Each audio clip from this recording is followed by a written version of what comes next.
तो स्टूडेंट्स आज 11th 10th और 12th के जैसे एग्जाम चल रहे हैं और मैं एक सीरीज बना रहा हूं। कल से मैंने आप लोगों को बताया था, आज मैं आप लोगों को बता रहा हूं how to write a formal letter writing, जो बहुत ही इंपॉर्टेंट राइटिंग है। मैंने इससे पहले भी इसके वीडियो बनाए, लेकिन आज मैं आपको बताऊंगा इसके कुछ एसेंशियल पॉइंट्स, क्या करना है इसकी ड्राफ्टिंग के बारे में, वो मैं आपको आज बताऊंगा। तो पहली बात है, जब आप फॉर्मल लेटर लिखते हैं तो इसकी हेडिंग कैसे लिखते हो। तो हेडिंग में आप जब एक ड्राफ्ट बनाते हो तो पहले आप क्या करोगे, इसमें से आप पहले लिखोगे सेंडर्स एड्रेस। सेंडर्स एड्रेस कौन सा होता है, यानी जिसको भेजना कहां पे क्या। उसके बाद आप डेट लिखेंगे, डेट इस डायरेक्शन में आप लिखोगे, इसके बाद डेट चलता है। और फिर तीसरी बात जो है, जो एक इंपॉर्टेंट फैक्टर होता है फॉर्मल लेटर में, वो है receiver's designation and complete address. किसको आप कर रहे हो एड्रेस, उसका एड्रेस भी बहुत इंपॉर्टेंट मतलब रखता है, जो आपको लिखना बहुत जरूरी है। उसके बाद फिर जब आपने ये लिखा, फिर आपको चौथे पॉइंट पे, यानी तीसरा पॉइंट जो है, सॉल्यूशन में क्या लिखना है, सॉल्यूशन में क्या आपने लिखना है, वो आप लिख सकते हैं सर या मैडम, जो कुछ भी है एज पर रिक्वायरमेंट जो आप लिखना चाहते हैं। और इसकी जो चौथा पॉइंट है, मेनली जो आपको याद रखना है बच्चों, बड़ा इंपॉर्टेंट, चाहे वो 11th का होगा, 10th का होगा या किसी भी क्लास का होगा, तो उसको लिखने के जो चौथा पॉइंट है, उसको लिखना क्या है, the body it contains all the information और कंप्लेंट्स टू बी मेड। जो कुछ भी इनको लिखना है वो सब इसको ऐसे सर के नीचे से यहां पे शुरू करना है और आपको ऐसे लिखना है। और सबसे बड़ी बात आपको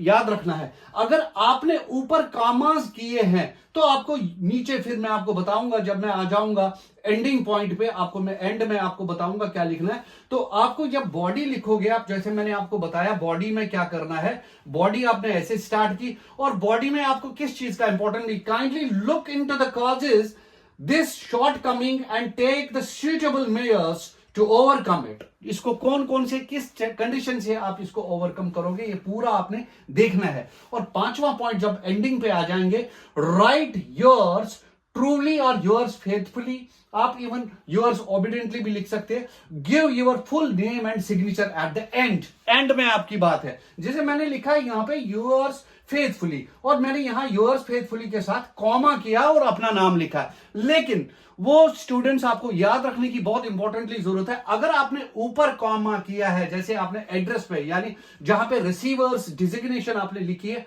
उसमें अगर आपने कॉमा किया है तो आपने यहां भी कॉमा करना है। अगर आपने ऊपर कॉमास नहीं किए हैं तो यह समझ लीजिएगा कि आपको नीचे एंड में भी कॉमा नहीं करना है। और मैं आपको बता दूं, जो बॉडी होगी, यानी जो मैंने आपको बोला सॉल्यूशन में, जो आपको जो बॉडी हम लिखते हैं, मेन में जो बॉडी लिखते हैं, बॉडी आपको सही से लिखनी है, वो आप स्टार्ट करेंगे। मैंने अभी आपको बताया, फिर से रिपीट करूंगा ये चौथा वाला point, the body it contains all the information और द कंप्लेंट्स मस्ट बी, यानी टू बी मेड, वो इसमें आपने लिखना है इसी पैटर्न पे जो मैंने आपको, अगर आप थोड़ा बहुत ये कैमरामैन जो है थोड़ा सा जूम करेंगे तो आपको मैं बता दूं कि ये जो लाइन है मैंने ये बॉक्स में जो बनाया है, आपको ऐसे इस डायरेक्शन पे आपको फॉर्मल लेटर का जो फॉर्मेट है वो मैंने आपको मेन पॉइंट्स बताइए।